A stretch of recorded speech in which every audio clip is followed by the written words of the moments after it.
Moko kuom jotelo mamine ma otelnegi kod jakom riwruog governors Anne Waiguru dwaro ni tim nonro ne ruodhi mantiere e aluora mar kar dak ma Kware kaluwore gi masira mar konyo ringre ji ma otimore kata kano ma Kware. Ka gilose kar kano ringre ma City Mortuary e buore Nairobi, minego oseo mokalo nek makoch mar mine ma gikoni kwany ringregi e ogundni.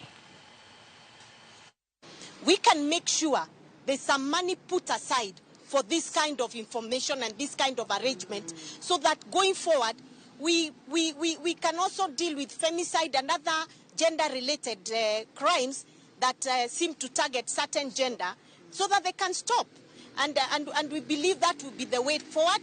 We also hope that from here we're also going to know, was it this one singular suspect who has done these crimes alone, or could it be a group of certain people or certain persons?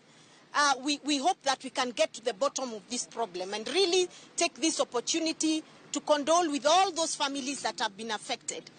We say that we want enhanced systems and we want to have the security of women, because we are not also secure as women. Those women might have been killed today, but which woman is next online? It can be me, it can be you, and so we want to say that women's lives must be protected by all means and by all costs. We are happy that government has come in swiftly to start finding the perpetrators, but we want to say that this is not the work of one person. We need from the SIM card information, we need from everything that has been traced, to trace the perpetrators, because it is so sad that someone who have killed 42 women was still out there on the streets roaming. Who was going to be next?